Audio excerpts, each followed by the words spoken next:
if I could have like a grizzly bear and just change some of the features, that would be the coolest thing I've ever seen in a gacha game. So you wasted that chance. Please, the next time you come out with this skin, put a saber-toothed tiger on, or a woolly mammoth with tusks that extend like 5 feet forward. Put something awesome.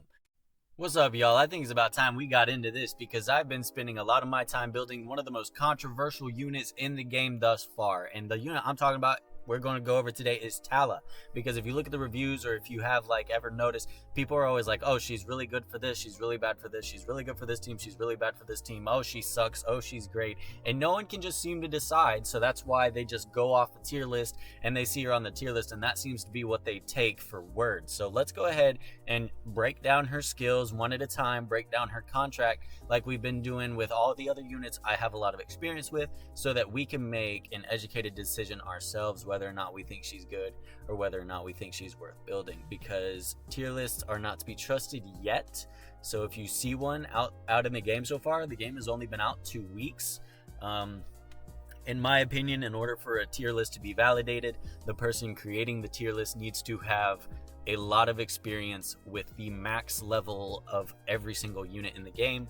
Absolutely impossible unless you're a developer, and I don't think any developers have a tier list out right now. So we're going to make the decision ourselves based off objectively looking at her strengths and weaknesses. Right off the bat, looking at her first skill, Spear Throw. Inflicts damage to the enemy by 120% of the attack. The closer the distance, the less the damage, and the further the distance, the higher the damage will be. And whenever you promote this SSR card skill trait, it increases the skill's distance. This is one of those controversial moves because, you know, you see her doing an attack at close range and it doesn't seem to do much. If your team is melee heavy, then of course she needs to be farther away to get the maximum range out of that move, and it has a little bit of conflicted interest with her third skill. So let's move on so that I can explain what we're talking about whenever we get to that third skill.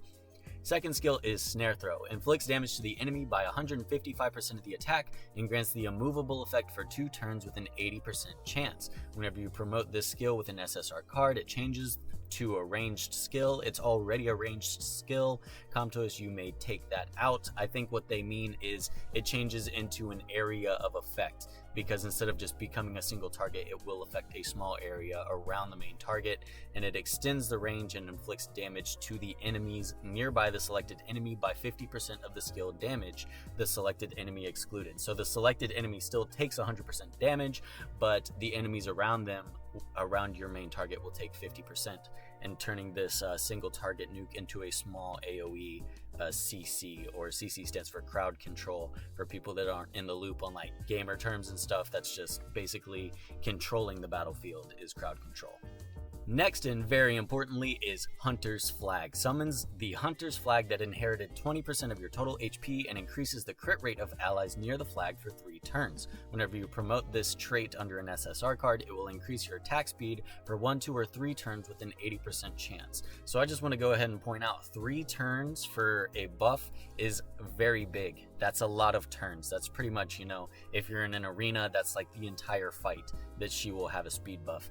So the controversy with this ability is she places the flag at her feet. The flag essentially becomes an extra target that is able to take damage, but the flag has an area of effect around itself that increases the crit rate of allies near the flag for 3 turns, meaning that if an ally moves out of range of the flag, they will lose that crit rate buff. So why is this a problem? Because if you want your allies inside of the flag range, if you have melee units, the melee units are going to want to, you know, be closer to the enemy so that they can get their attacks off, and if they want to benefit from crit rate, that flag has to be close to the enemy as well.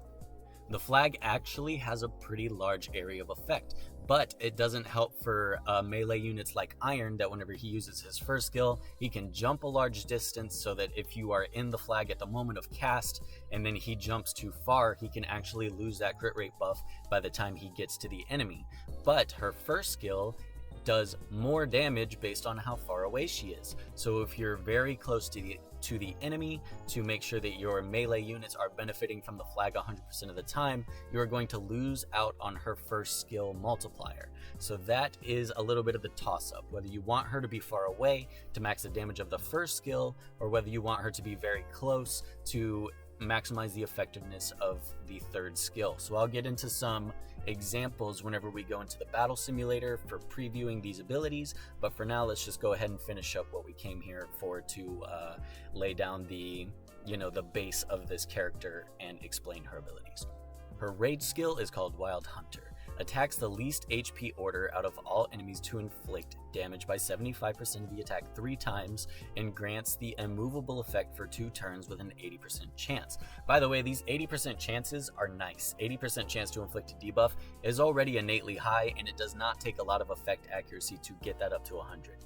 Whenever you promote her rage card, it will inflict bonus damage by up to 60% of the attack when attacking the same enemy as the last attack target. So if there's just a singular boss and she just hits the same boss with it multiple times, it will end up doing more damage as she hits the same unit. So, explaining a little bit about this skill. Whenever you use it, she will, curl up like a ball like Sonic the Hedgehog and homing attack 3 enemies based on how much HP they have, and she will grant an immovable debuff on those enemies. Or if it's the same enemy, she'll just sit there and homing attack them 3 times in a row and do a lot of damage to that one singular enemy. So this is a pretty useful skill for complementing her second skill. If you need a movable on your team, this is going to be the unit to do it. She has 2 AoEs. This isn't an AoE, okay? Wild Hunter isn't an AoE, so I take that back. She has 1 AoE immovable, and she has 1 multi-target immovable. So if the enemies are in a group, you can use the second skill to make them immobile so that they cannot approach your squishies on your backline or your supports. Or if you have her rage skill up, you can actually hit anybody on the screen no matter how far away you are. So if they're all the way to the right and you're all the way to the left, you can still hit them and immobilize them, and Tala will return to her starting position. So that's her entire kit, and I'll get into a little bit more scenarios whenever we get into the preview. Of course, as we build her and get her cards and exclusive equipment, she will get more bonus effects. So whenever we get her SSR card, she will increase pin rate by 30% whenever she attacks an immovable enemy. So if she puts a movable on an enemy with her second skill, or if she puts a movable with her rage skill on the first hit, since her rage skill is already doing bonus damage against successive hits against the same target, this will increase her pin rate against that same target as well, which really makes her rage skill super good for taking out, enemies. Moving on, whenever we get to the exclusive equipment, if you get a legendary exclusive equipment for Tala, Tala's Sharp Spear inflicts damage to the enemy and the back of the target by 50% of the skill damage when using Spear Throw. So it's going to make this kind of like Miss Fortune's Q on League of Legends, if you know what that is, or basically in just like terms, whenever she hits somebody with this Spear Throw, it will spread behind them and hit another opponent directly behind them for a percentage of the damage. So the farther away you are from that main target, that spread damage will be more, or if you're closer to that main target, that spread damage will be less, just like the initial ability.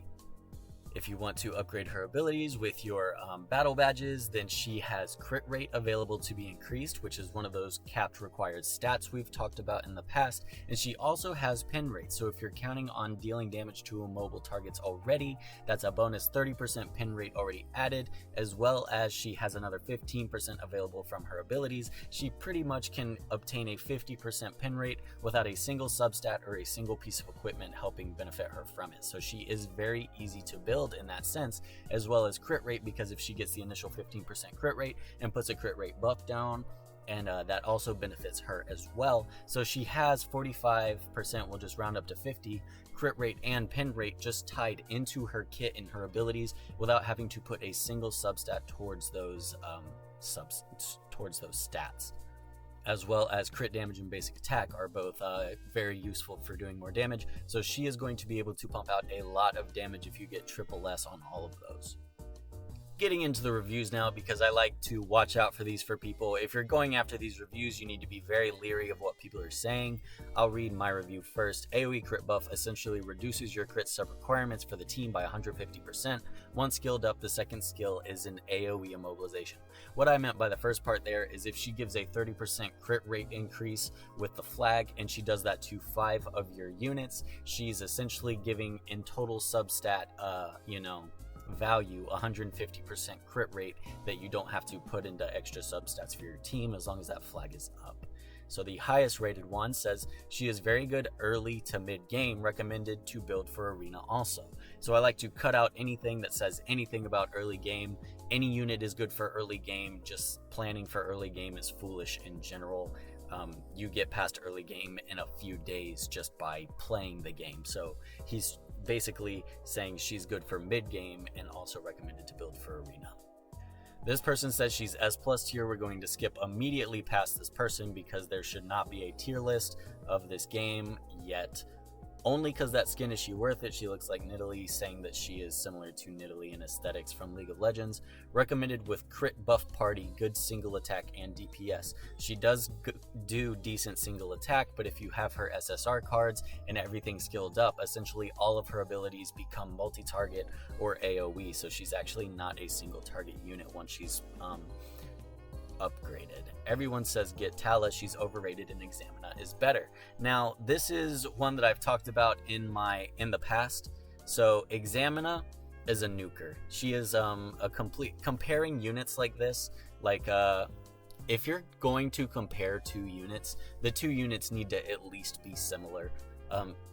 Examina buffs herself, she buffs her own penetration rate, she buffs her own stats, and she gives herself a bunch of buffs. She sends out a clone to help mitigate the targeting of herself, and she also does a lot of damage, which is not at all what Tala brings to the table. You could put them both on the same team and they would benefit each other, and one of them wouldn't be canceling the other out, so I don't know why you would compare apples to a chicken pot pie, which is how I explained this earlier, because they are just so vastly different they should not be compared at all.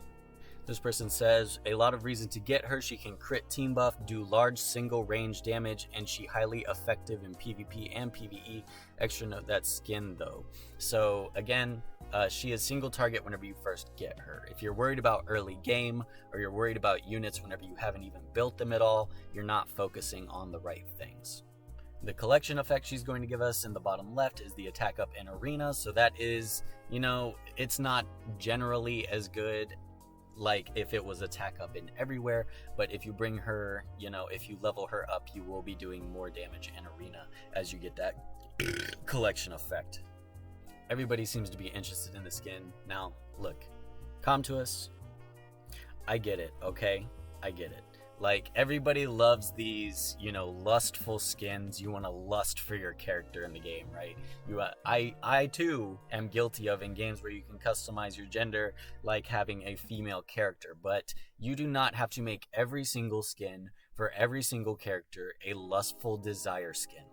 This is clearly a sexy maid outfit. Like, we don't have to just say maid Tala. We could just say sexy maid Tala, because that's what this is. And that's what every single skin in this game is so far, except for, you know, other units that aren't female, like Popo. If you look at Amy's skin, she's got a beach skin. Everyone wants to see these units in bikinis. Everyone wants to see them push out their lady parts. And that's so great for people that enjoy that. But that is not the only thing that we can do, right? Look at, she is so cool. This is just my opinion. So she is so cool looking. She looks awesome. She's like a steampunk kind of Amazon warrior with like this, maybe not steampunk isn't the right word, but she has these like, you know, general robotic looking armor features on, as well as just having, you know, the posture, and she looks aggressive and awesome. And the wolf pelt on her back is just super cool. Now imagine, bear with me, imagine if she was wearing like, you know, a dark leather and latex gear, dark leather and latex clothing, and she had a black panther on her back instead. You completely took off her coolest feature whenever you swap to this skin. Where's the pelt? The pelt is awesome. Like, if I could have a lion pelt, or if I could have like a grizzly bear and just change some of the features, that would be the coolest thing I've ever seen in a gacha game. So you wasted that chance. Please, the next time you come out with a skin, put a saber-toothed tiger on, or a woolly mammoth with tusks that extend like 5 feet forward. Put something awesome. But okay, yeah, off topic. Getting off topic. I could talk about that forever. And last but not least, we're going to go into the preview, so I explain her abilities in real time, and then we will look at mine, look at her stats, and I'll do a little bit of an explanation on why I have her built the way she is. So, First skill, we just got here. She's level 1. You just unlocked her, and you're like, okay, is she S tier or is she F tier? There's no tiers yet. But you use this, and you're like, oh, okay, that was pretty underwhelming. She does 74 damage whenever she's close. Whenever she's farther away, let's see, 87. So let's see how much we can bring it up the farther away we get. We got 74 from as close as we could, and it goes up to pretty much twice as much whenever you get her at max range. Keeping in mind, whenever you skill up that SSR card, the range even increases. So does she lose a lot of effectiveness from that first skill at close range? Yes. Could that possibly mess up an arena for you or mess up a run if you didn't have as much damage being pushed out as you needed? Yes. Does that make her completely useless? I'm going to go ahead and say no, because she still does the damage with it. She could still take off and ignore effect shield or just a debuff in general. She could still make use of the attacks, just not at the effect as she would if you were farther away. Second skill, snare throw. So whenever we throw it at them, she's just going to toss it and they're immovable. It does pretty good damage too with a 2 turn cooldown.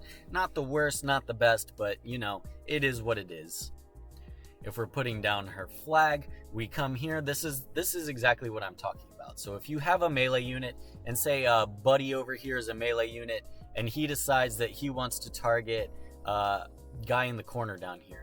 So you run over and he jumps out of range, ends up standing just outside of range, and he loses the crit rate buff. So if I was putting the flag down as close to the enemy as possible, let me go ahead and show you so that you can see in real time. So I'm right on the enemy. I'm going to be getting pretty much half effect from my first skill, but now if he moves into this area, I won't have to worry about him jumping out of the range.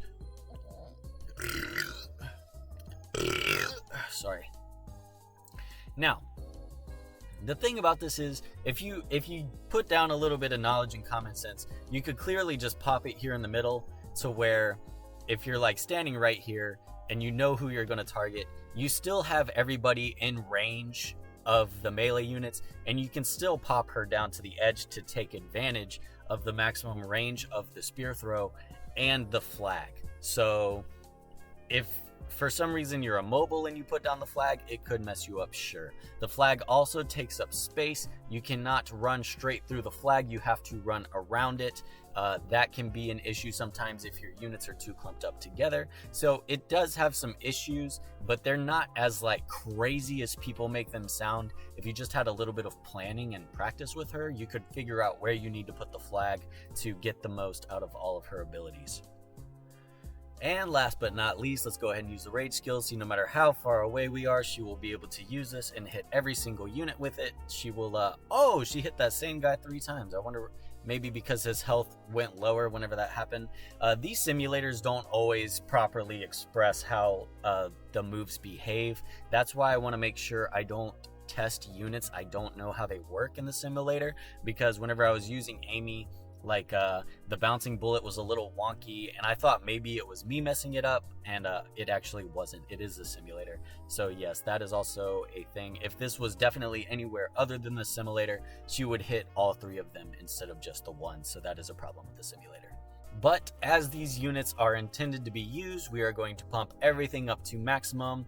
All of her skills are going to be fully skilled up. She's going to have her legendary equipment on, and we're going to put on her SSR card, because you don't get a unit to use them at base level. You get a unit to use them at their strongest point.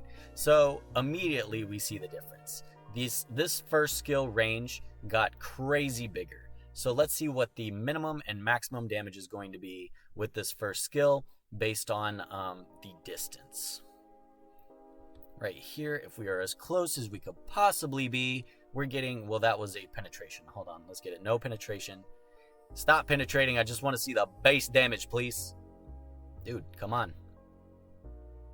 Okay, 120. So the dude only has 1 armor. But anyways, we wanted the actual number instead of seeing the penetration anyways.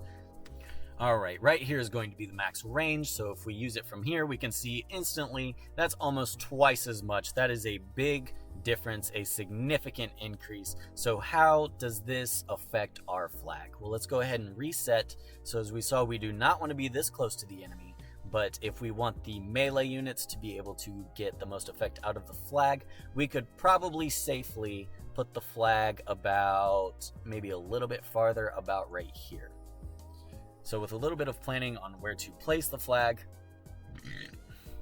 if I was able to move down a little bit, the third guy would also be in it, because this appears some wasted space. But we see now we've been able to place the flag effectively so that the melee units can still get the effectiveness of the flag, and we are still able to be in the flag range as we move to our maximum range away from the enemy. So is it like an extra thing to think about? Sure. Is it game breaking? Absolutely not. It's not even really a problem if you are able to comprehend putting it in a proper spot, and you will memorize the range to where you'll be able to guess a good spot to put it, or estimate a good spot to put it, because you'll have that range in your memory. Moving on, whenever we use this snare throw, and the range on that becomes an AoE, and it covers a lot of range. So the thing with the range extension, whenever you're promoting it, is it starts as a small circle around the enemy. It's not going to be really enough to be able to tell if you can get one or two guys with the area of effect of it, but as you scale it up, whenever it gets to max, the range of it becomes pretty important. Another thing I forgot to point out with this first skill, whenever we skilled it up, as we see, whenever we hit this unit, and it will pierce and do bonus damage to them behind. So now the last thing to look at is going to be this rage skill. So whenever we use the rage skill and it's fully promoted, it is supposed to do increased damage. It does do increased damage to immobilized enemies, and this is actually going to be a good way to prove that, because the first hit, if I reset they're not immobilized, is going to do significantly less damage than the second hit, and if it's skilled up, it does more damage if it hits the same target. So let's see, since the simulator is messed up, 113, 112, and if we saw that last one where the target was immobilized already and they were able to take another hit, it did 112 or 113 plus 60. So that is able to do a lot of damage, especially if there's just one singular boss there to take the attacks. So she's not really a beginner unit. I don't know how well a beginner could take advantage of this unit, or really even mid-game, because you have to have all of her abilities promoted all the way to get the maximum effectiveness out of them, or else they are essentially barely anything compared to what they do become. Keeping in mind, this is my least focused on units, so she is kind of a Frankenstein of sets and equipments and stuff, but I'll explain what I would prefer to have on her. So for our gloves, clearly I would like attack speed, because the more attack speed you have, you're able to fit that in with the rest of your team synergy to get your attack order correct.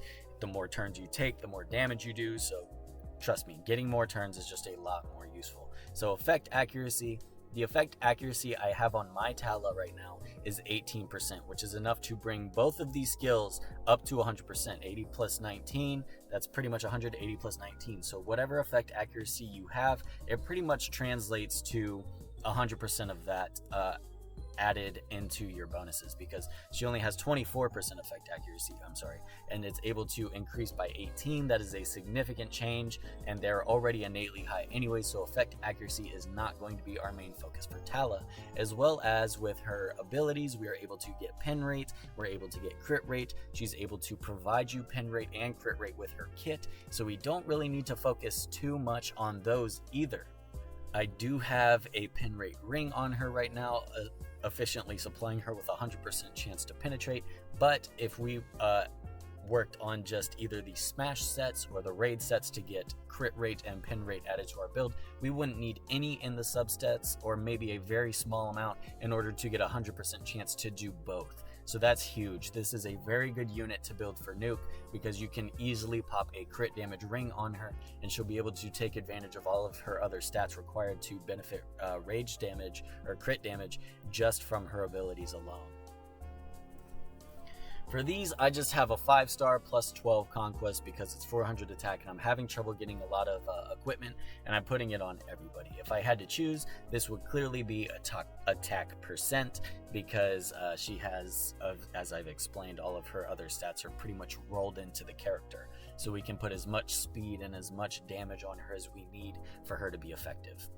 And that's going to do it for Tala today, y'all. I know I've said small things about her, like here and there, just kind of trying to explain in a short frame of time why I think she's different than how people perceive her. But I think this was a good video for me to put out, and this actually completes 4 out of 5 of the units on my team.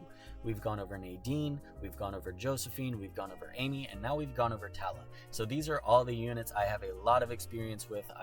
I spent 24 hours whenever the game first came out going over the contract list, finding out the team I wanted to use for all of the content in the game, and she was someone that I put on my team, as well as the last unit that I will be going over is Bannon. I'll put that out a little bit later, but that will be the full effect of my team, so you will be able to watch all those videos about each character to see why I chose the units I did, and maybe you'll be able to use those techniques to theory craft a team for yourself in the contract list. But anyways, that's it for me today, y'all. I'll see y'all later. Bye.